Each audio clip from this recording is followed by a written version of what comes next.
संस्थापकाय च धर्मस्य सर्वधर्मस्वरूपिणे अवतारवरिष्ठाय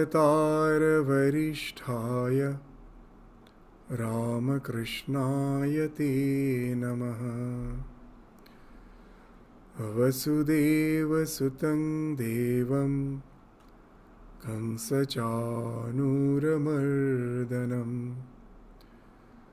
देवकी परमानन्दं कृष्णं वन्दे जगद्गुरुम्।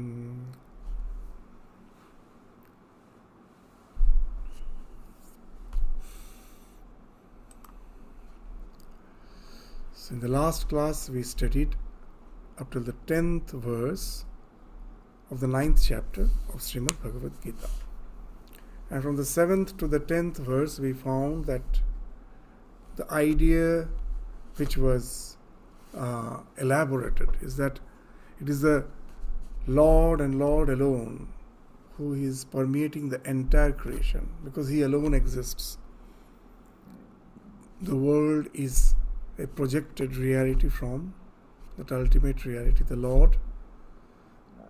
So the creation, He is the innermost core of the entire creation, but at the same time He is asanga, unattached. In no way He is attached.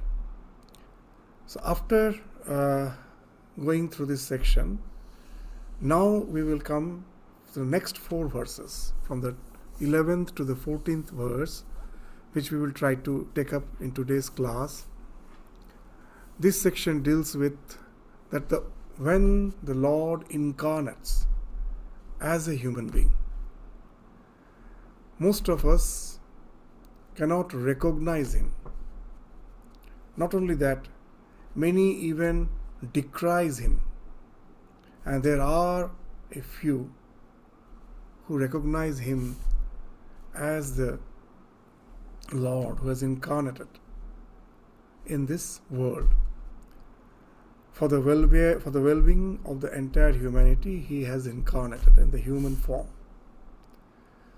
So here it entails that those who acknowledge the fact that the Lord do incarnate, and they try to relate to the spiritual dimension of the divine incarnation, not taking Him just to be an ordinary human being, they try to relate to the spiritual dimension of His incarnation, of His existence.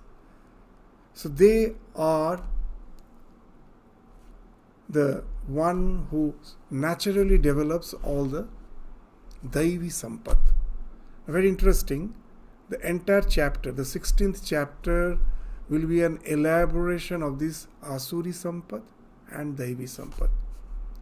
Asuri means the demonic, those who don't acknowledge the spiritual dimension of an avatar's incarnation, of a divine incarnation, the spiritual dimension, they don't acknowledge. Such a person tends to develop all the demonic traits, the demonic treasures, the demonic traits. And those who relate to the spiritual dimension of the divine incarnation, so they all develop all the Daivi Sampat, all the divine traits in their life. So this will be elaborated in details in the 16th chapter. The chapter itself is called this Daivi Asura Vibhaga Sampada Vibhaga Yoga. So this the Daivasura Sampada Vibhaga Yoga, the distinction between the Daivi Sampad and the Asuri Sampad. The entire 16th chapter is actually dedicated for that. Here we find in these 4 verses, it is just a prelude to that all the characters which develop, that will be enunciated in details.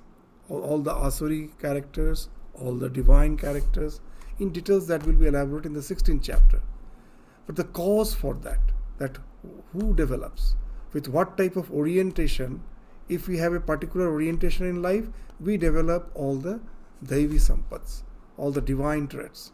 And if we have just it's a matter of orientation. If we have a bit different orientation, where we don't acknowledge the spiritual dimension of the divine avatars' existence, so they naturally tend to have all those Asuri Sampad. So here, the cause of all those as a prelude will be discussed in these 4 verses. So we won't go to the details of all those Asuri Sampad and Devi Sampad here. We will just see the cause, what's the reason for which we find in this world if some develop the divine traits, and what's the orientation for which some develop the demonic traits. So with this introduction, let's enter into the verses. The 11th verse. What it is saying? Avajananti mang mudha manushing tanumasritam parang bhavam ajananta mama bhuta maheshwaram. Avajananti, unaware of my higher state. Yes, I do incarnate as a human being, but behind that there is the divine awareness which is percolating through that existence. But being unaware of it, those who are not aware of it, that's being indicated by the word avajananti. They don't know. Jananti means to know. This is when the ava prefix has been used, it means just the opposite. It becomes the antonym. Avajananti. So those who are not aware of the higher nature.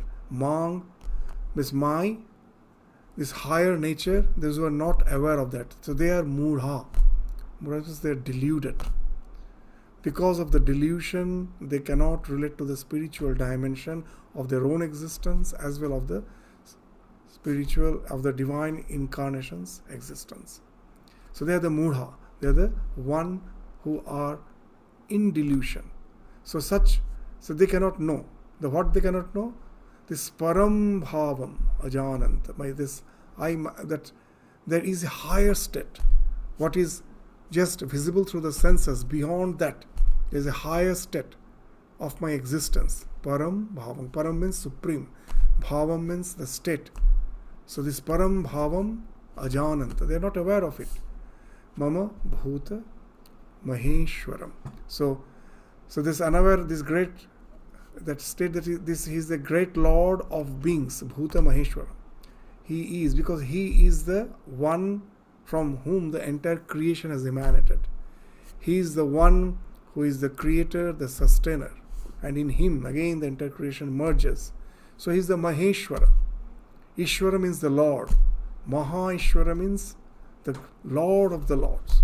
He is the ultimate reality, as he resides as the innermost core of each and every being. So that's why he is Maha Ishwara, Maheshwara. So Bhuta Maheshwara. Bhuta means all the beings. Of all the beings, he is the supreme Lord. Such people don't know that. So, and that's why they are in delusion. So unaware of my higher state as the great Lord of beings. So these deluded ones disregard me when dwelling in a human form. So when I take a human form, they are not aware of my divine existence. So the Lord incarnates as a human being. So from time to time, this is the idea of Sanatana Dharma. That it's not once, that historically at once, at a certain point, God has incarnated and he is not going to incarnate again, as if we as a human are there to restrict his power, to say that he cannot take incarnation again and again. If he is almighty, he is all powerful, and he is all compassionate, what restricts him to take birth again and again? He can do take birth again and again. So he incarnates again and again. This incarnation no one denies. Throughout the world, all the religion at last speaks of the Lord incarnating in some form or other. They may say it's Son of God, Prophet of God, whatever it is, that there is a spiritual lineage. They all speak of. But they say that's the only. So here in Sanatana Dharma, the idea is no, he comes again and again. So when he incarnates as a human being. Why he does that? To set an example that how to lead the life, how to orient our life. In his life, we find that he is the one who doesn't run away from life.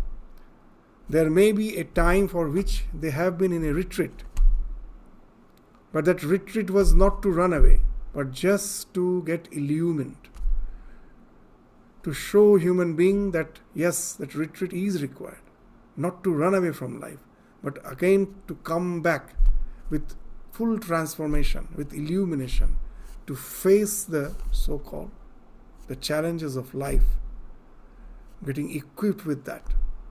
And when facing all the ups and downs of life, he is unattached, asanga.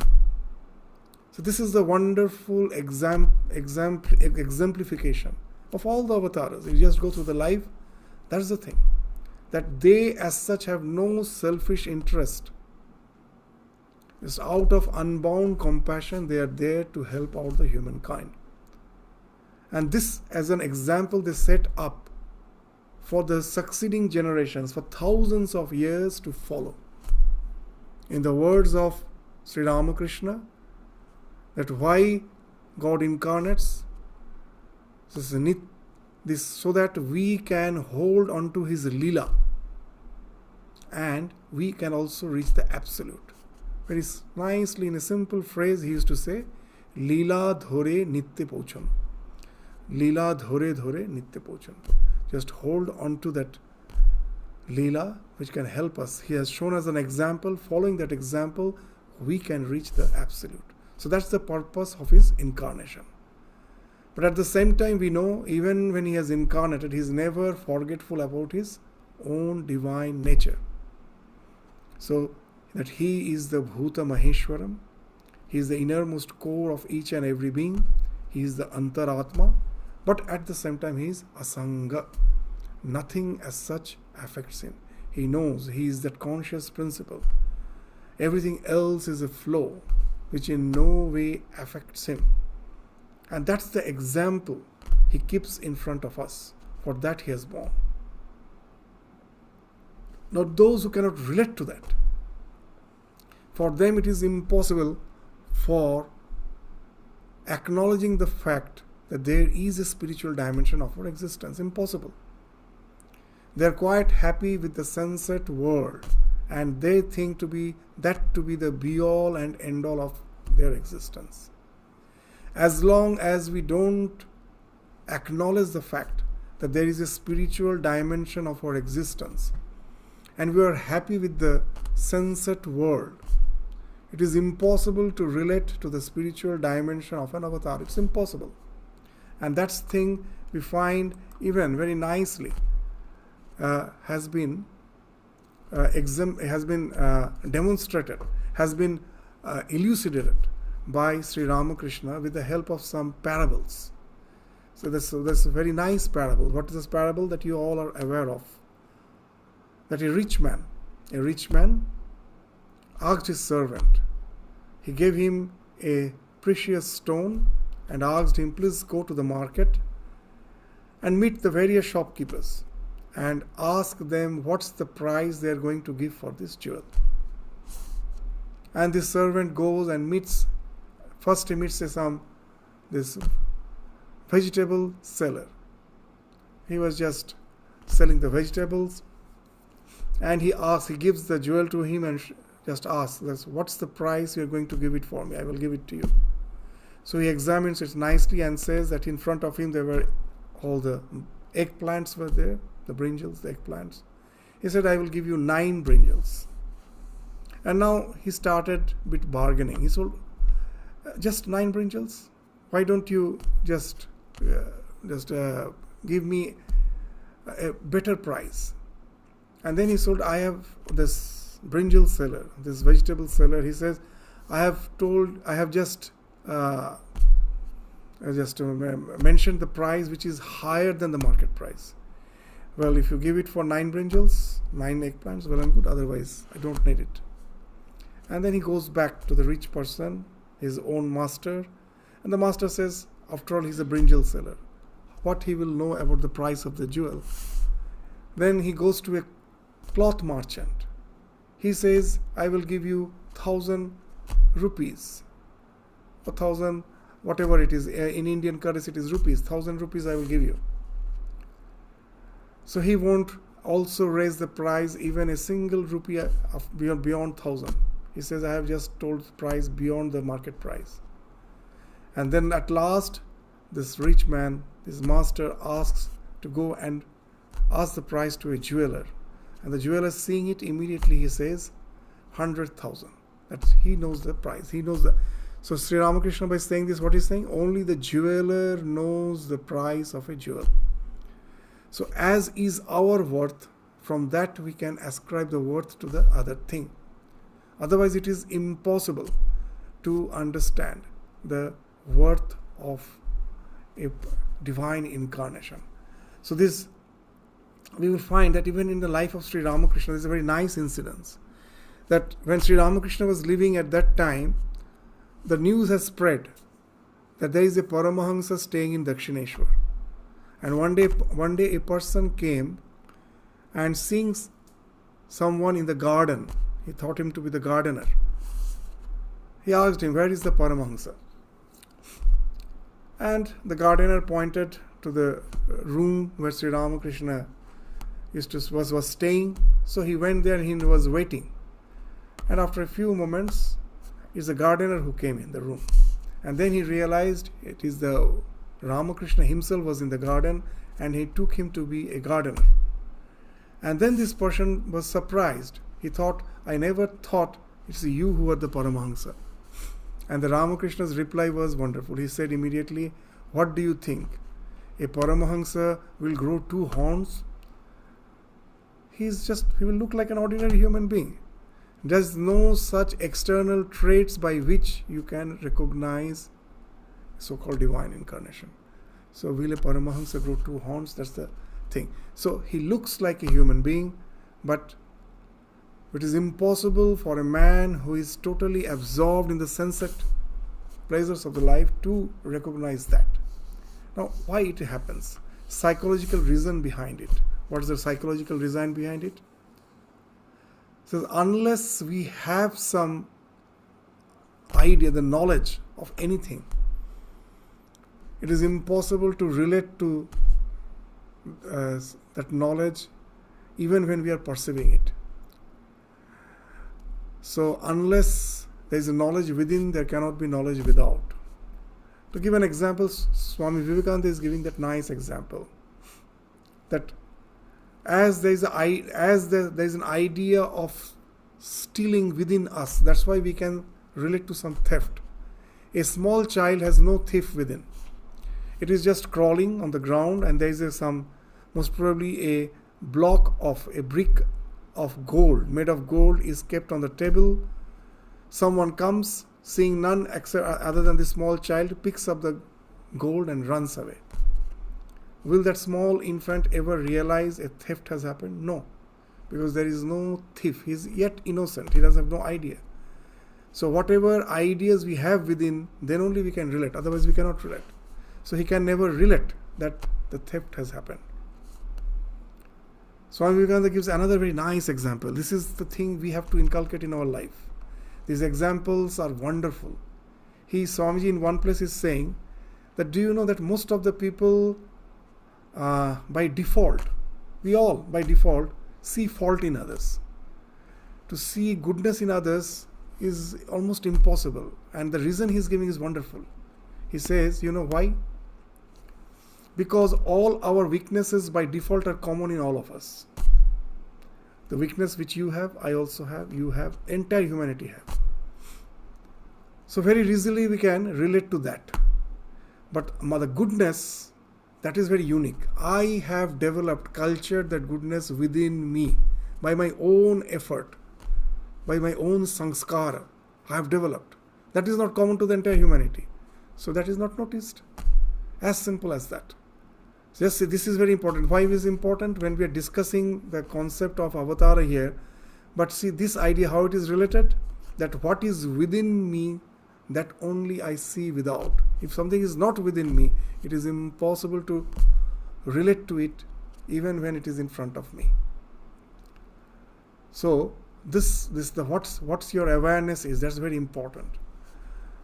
So even in our day-to-day life, we will find so many things that happens, that we hear that there are so many people having cancer, just say.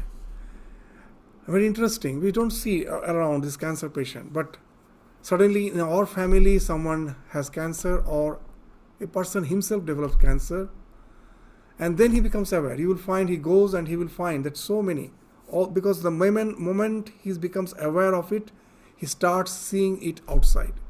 Anywhere, that even I give some example which happened with me when I was coming to Melbourne in 2017. And the Swamiji, I haven't yet learned driving. And the senior Swamiji, he mentioned that you will be alone there. So driving is a must. Without a car, you cannot manage. So there is a car in the ashram. So there's a car in the ashram. It's a Holden car. We won't believe, I came in Australia in 2013 till 2017. I was not aware of Holden car because I was not interested. I've never seen at such a. Then I asked the brahmacharis, Holden? I haven't heard of this brand. Oh no, this is an Australian brand car, Holden car. That's there for you in the center when you go there. So learn driving. So I have to learn driving. I was learning driving then in Sydney. You won't believe, I started then observing Holden car everywhere. There's so many Holden cars. So what's your awareness? That's you see out. Otherwise you don't see. The same thing happens here. The one who is totally engrossed in the sunset world, who is never in any way aware of the spiritual dimension of existence.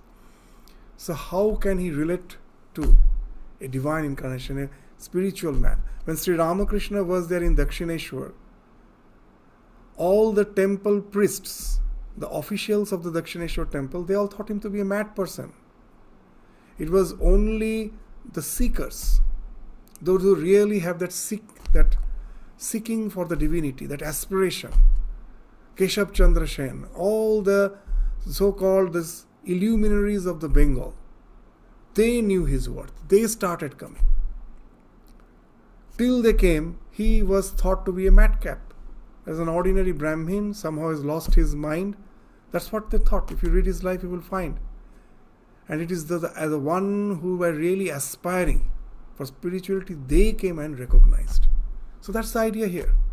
That for most of us, that's the thing happens. What happens? Unless we have that aspiration within, somehow we are fed up with this life and we are in search of a fulfillment. And somehow we have developed a faith in the spiritual dimension of our existence. And then when we see a person in whom all the spiritual traits are there, that becomes visible. Otherwise it doesn't become visible. So that's the idea which we find is being related here. This avajananti mang mudha. Those who are extremely deluded. Those who are quite happy with the sunset world, that they think to be the be-all and end-all of their existence. For them it is impossible to relate to the spiritual dimension of an avatar's incarnation. Because that dimension hasn't opened up for them at all. How can they relate to it? So that's the thing which we find is being mentioned in this 11th verse. And then the 12th verse is saying that for such a person, what's the result of it? That if they have no such faith in the spiritual dimension of existence, moghasha, mogha karmana, mogha jnana, vichetasa, rakshushim, asarim chaivam, prakritim, mohinim srataha. This vain, all their hopes are in vain. Moghasha, mogha, asha. Mogha means in vain. Asha means hope. All their aspirations are in vain, of no use. Mogha karmana, all their endeavors, they're all useless. There's just waste. Mogha jnana, Their knowledge is also a waste. It's a vain knowledge. And vichetasa, they have no discrimination. They are senseless. Their nature is like rakshasim, asurim. These are the terms. Asura is the cause, rakshasa is the result. Those who are extremely deceitful, full of pride, then what you say, this they have this lust, passion, pride, all these shada vikaras. There's full of this, all these 6 enemies in the form of kama, krodha, lobha, mada, moha, matsarya. The one who is full of this, they are asura. And that leads to cruelty. All sorts of cruelty comes from these 6 enemies. So when it finds expression as cruelty, that is called rakshasa. So this asura is the attitude, rakshasa is the outcome. So when an asura gets a favorable circumstances to express all his negativities, that finds expression as the crime, and that's the rakshasa. This is the meaning. This rakshasa means those who have resorted to cruelty, and asura, those who have within them there's all the sense of this vengeance, inimical sensations, full of pride, jealousy, all these things that constitutes an asura. So such persons are rakshasi, asuri, prakriti. So know them verily as possessed of this delusive, mohini, delusive nature, mohini strataha, this delusive nature of the rakshasas and the asuras. So this is a very interesting verse. Moghasha. That if you have no faith in the spiritual dimension of existence, what happens? There is no question of having a sense of unitary experience. That in all the religions, when you have faith in the divinity, whether it is dualism or it is non-dualism, somehow we have an idea of unitary experience, what God is, and we are the children of God. So that's just a family, big family. We are all one with God. And those who are Advaitic, they say that I am one with that absolute. The same one is appearing as many. From this idea, the question of collective goodness naturally springs up from your heart. Compassion, empathy, it's natural. But if you have no faith in the spiritual dimension of existence, then we are all discrete units of existence. I am totally separate from you. And in this life, if I have to exist, maybe at the cost of your existence, well, I will resort to cruelty. But after all, my life is my life, and to have a very good life, if it be at the cost of others, it's well and good. There is no harm in it. So when you have no idea of the spiritual dimension, it's very obvious that we can develop all sorts of selfishness. Now just take in a classroom. There are these 2 types of oriented students. There are some students, because of his background, because of the family background, has already developed some spiritual orientation. And some are not. Extremely competitive, ambitious. Now, as per intelligence is concerned, both are intelligent. They start, both these we will find are excelling in their studies. Good. And at last, we find that they are established in some profession also. But after that, the difference we will also find. What happens? Those who are extremely selfish, wherever they may be working, at last all will understand that he is not for the organization. He is just for his own sake. So what will happen? All will start thinking him to be a liability, not an asset. So nowadays that we hear that you may be hired for your hard skills, but you will be fired for your lack of soft skills. So we say, a very interesting thing in our tradition you will find in all the Puranas, whether it is Hiranyakashipu, whether it is Ravana, that we find they are resorting to austerity. And we think that Brahma is a fool. He grants the boon. That why he is granting the boon, first of all, to create all this havoc. that he has done austerity, but he shouldn't be given that boon. That's a general opinion we find. That we find this all the stories. These Rakshasas, or the so-called Asuras, they are doing tapas, and with that they are getting the boon, and after that they start this exploiting, massacring the entire. This is creating entire turmoil in the society, and then again Lord has to incarnate to get rid of him, to destroy him. Why this? Well, the plan of the universe, even if now it's in our day-to-day life, that's the thing still continues. That's the law of the nature. When we endeavor, we get the goal. We reach a certain position. After reaching the position, what we are going to do with that state which I have attained with all my effort, is it for the welfare of all, or is it for my self-interest? If it is for my self-interest, I am going to be annihilated today or tomorrow. It may take some time, but at last I am going to the society is to get rid of me. And if it is for the welfare, well, that speaks of the collective goodness. People will be acknowledging that. The society will acknowledge that today or tomorrow. It has to be. So it's still the law of life. So now you will understand moghasha. If we have no spiritual inclination, if our awareness for that spiritual dimension of the existence of myself, what to speak of avatar, is not there at all. It's fully focused, I, then me and me alone. Asha, with all our aspirations we may attain certain state, but know it for certain, it is not going to be fulfilled. At last, we will find in our life all the complications come. Within family, in our workplace, everywhere, if we really try to see without any bias, try to see what was the reason, we'll find to a great extent it was my own selfishness to a great extent. That Holy Mother's word, that don't see others, this last word is very important. If you want peace, don't see others' fault. Try to find your own fault. It's a very important thing. If we really try to find out without any bias, we will find our selfishness is working in so many ways. And that creates all the complications.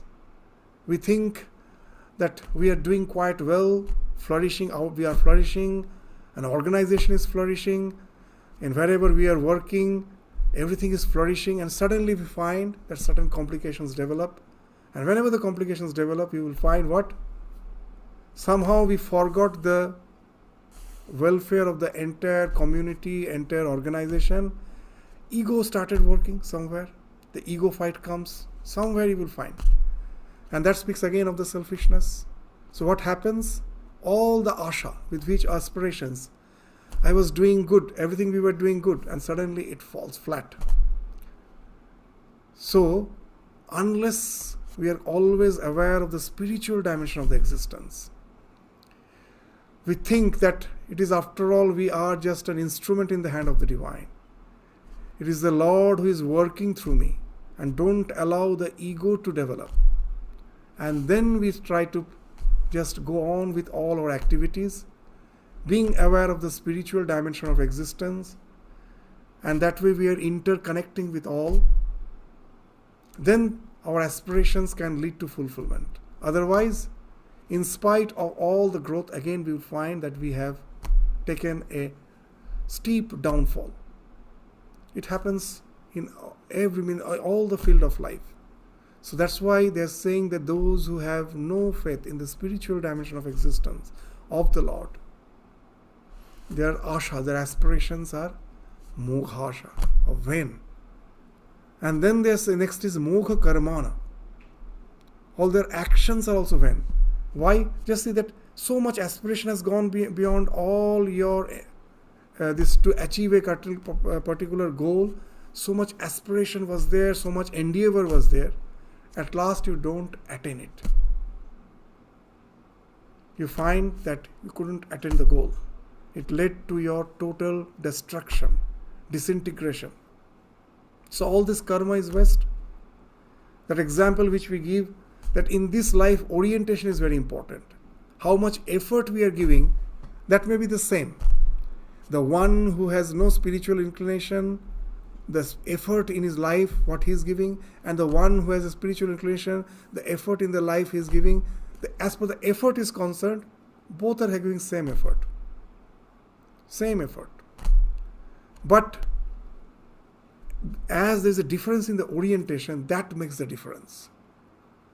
The one who has this proper orientation, this effort can lead to that achievement which he is desiring, and the one who has not that proper orientation, all this effort will be in vain. In so many contexts we gave that example. Suppose there are two walls side by side, and there is a mango tree nearby, and the mango tree is full laden with ripe mangoes. A person to pluck the mangoes, so he manages to get a ladder, and he places the ladder on one of the walls and climbs up. After reaching the top of the ladder, he extends his hand to realize actually he has reclined the ladder on the wrong wall. If he would have reclined the ladder on the other wall, which is adjacent to that was nearer to the mango tree. He could have easily reached the mangoes. Here he finds he cannot reach the mango. It is out of his reach. The effort is same, but the orientation, in which wall I have reclined the ladder, that is important. The effort is the same.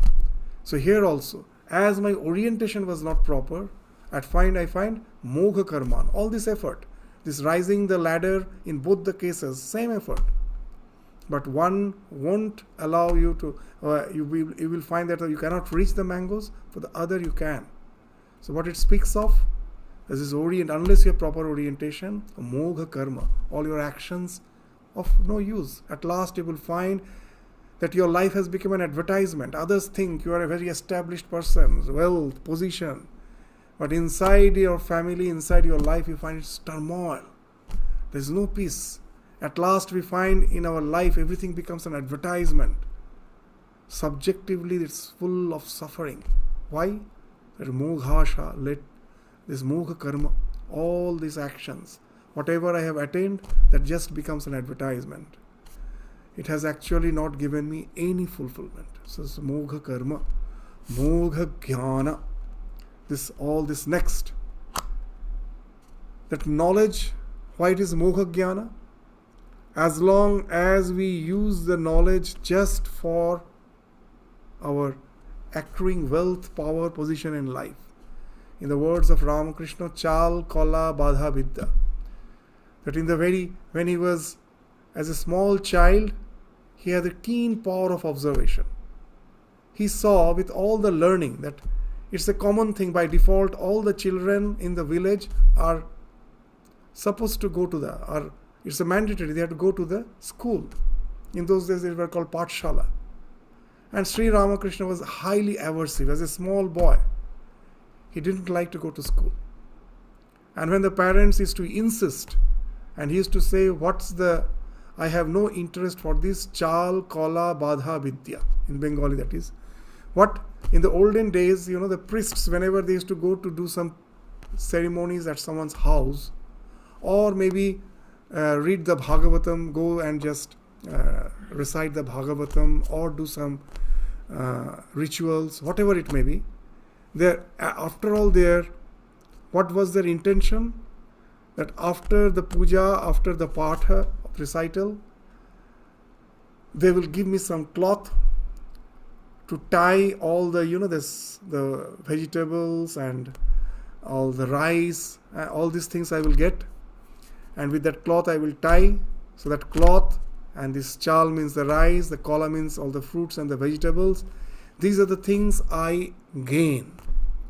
So for my work, this is the thing I gain. Now when he was doing puja, what he was supposed to do?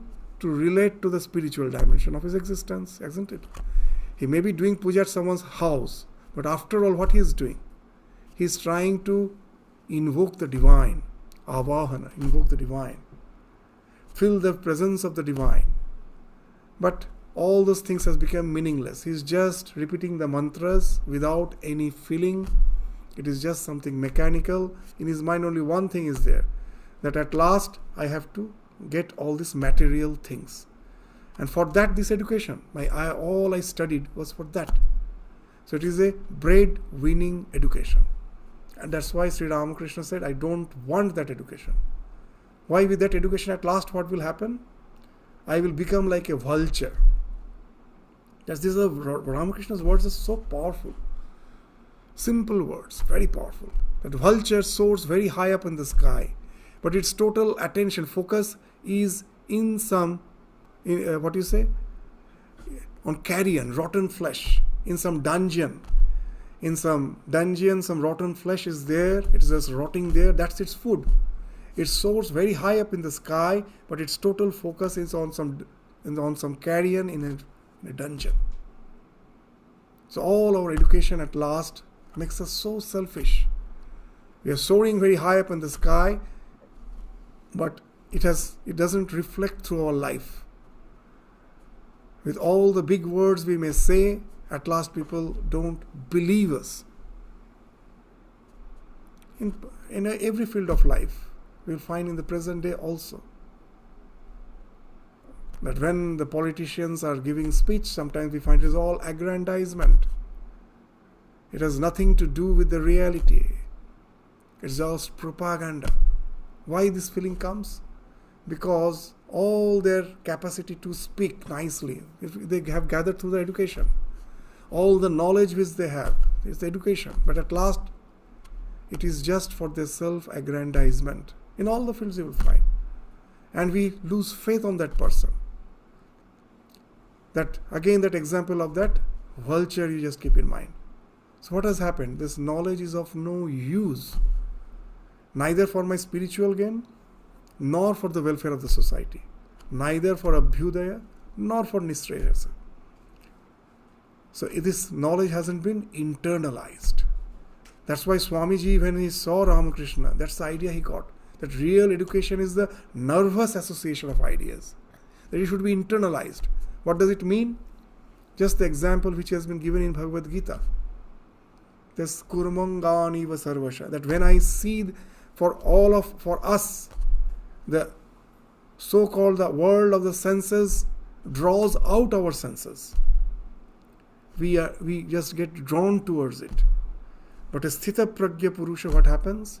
Seeing them, the reflex has changed. He's just like a tortoise, he withdraws his senses within him. So, that's the real role of education, to transform your entire being, so that your total orientation changes, the way you relate to the world changes. That hasn't happened. All my education has at last led to what? Just to feed my own self and nothing else. I have become a tremendous glutton of power, glutton of wealth, a glutton of all pleasures. So it neither leads to Abhyudaya nor Nishreyasa. So that's why, unless the education helps us to internalize the values, it is all mogha jnana. That knowledge has no value. So these are the words, not mere words. These words actually speak a lot of the real, the way we have to follow in this life. This moghasha, mogha karmana, mogha jnana, vichetasa. Vichetasa means lacking discrimination. That being totally absorbed in these sensate pleasures of the world, in this material existence, we take the pleasurable to be preferable.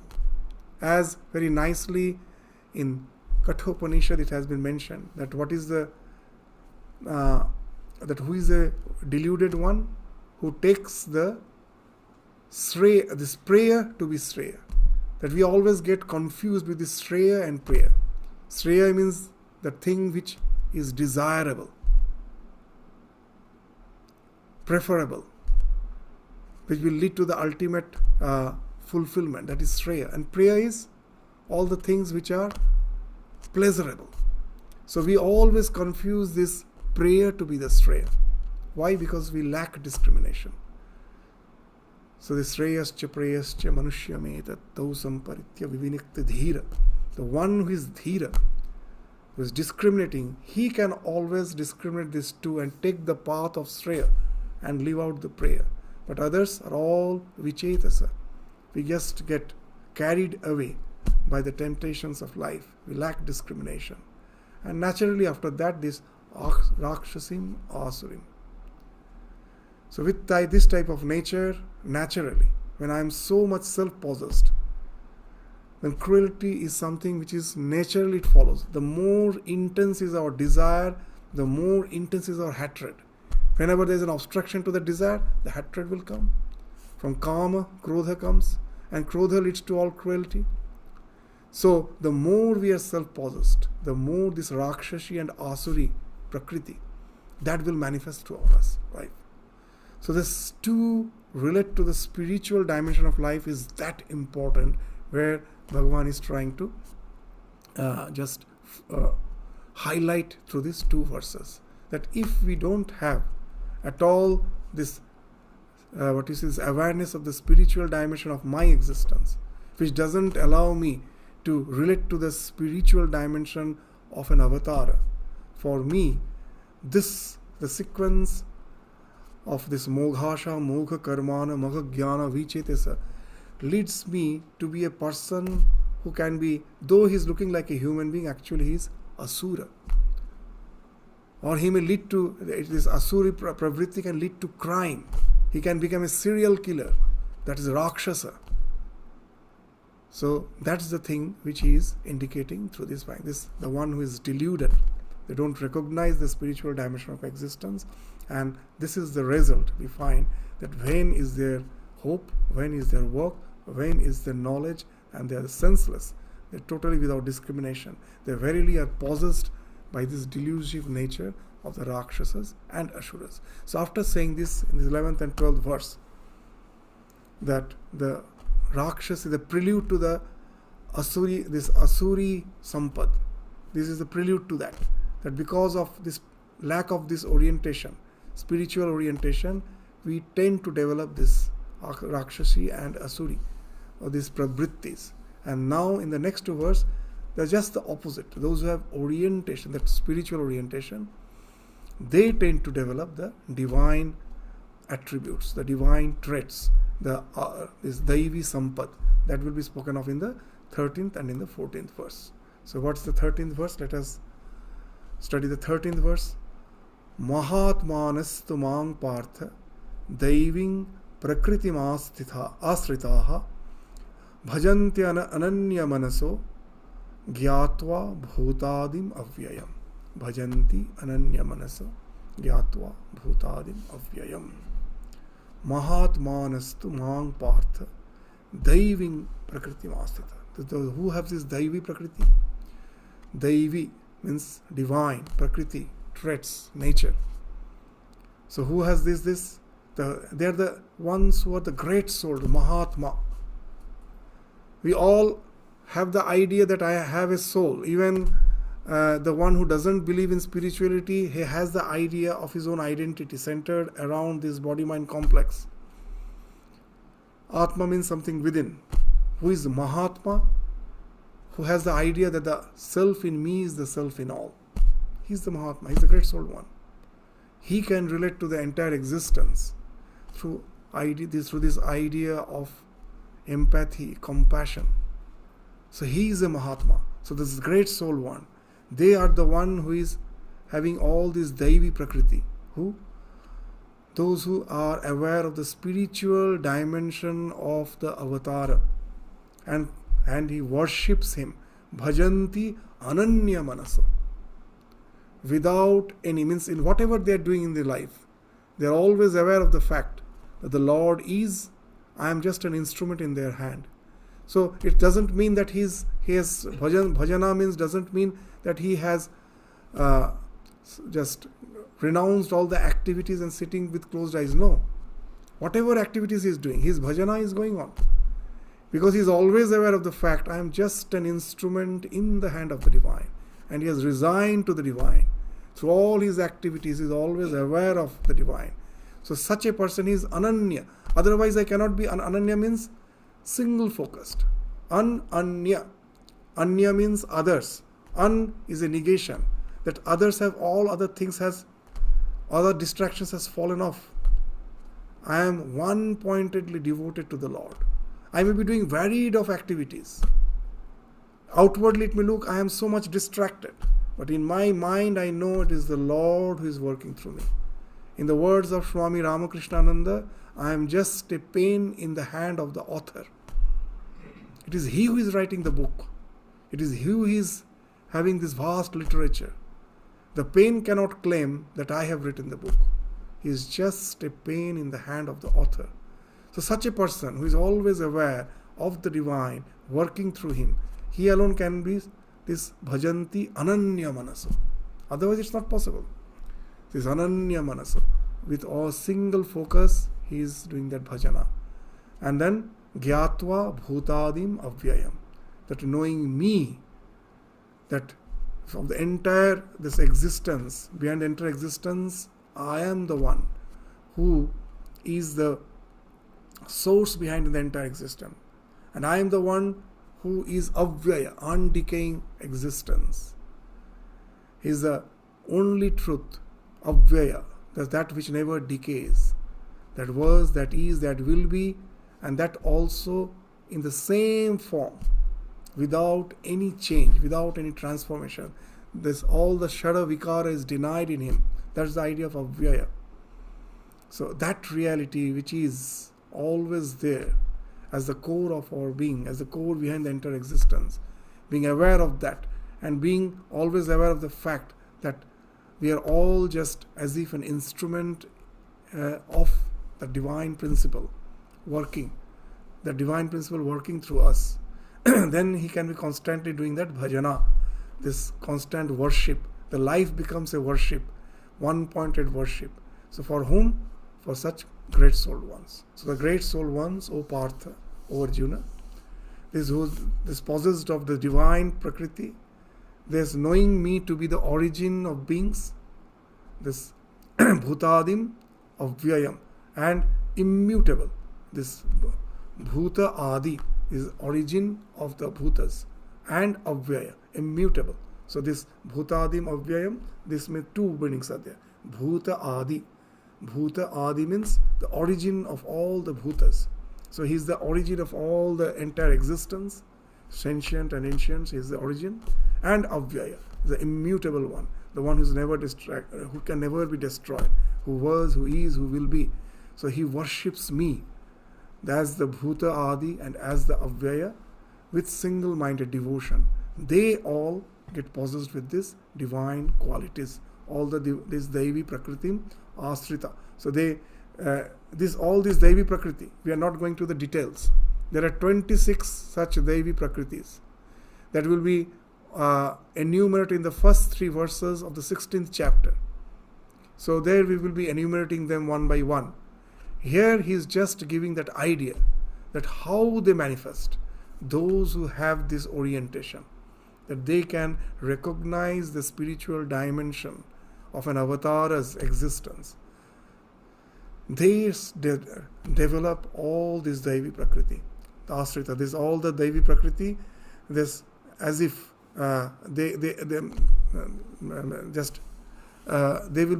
he will be sheltering all those Devi Prakriti. Asrita means to shelter. So his life will become a shelter of all those good qualities. As Sri Ramakrishna used to say very nicely, that a son inherits a rich man's property. So you say you are a devotee. You say that you are a devotee of God. But what's the proof? If you have not inherited your wealth, the father's wealth, then how can you say that you are the son of that rich man? A son, the proof that the son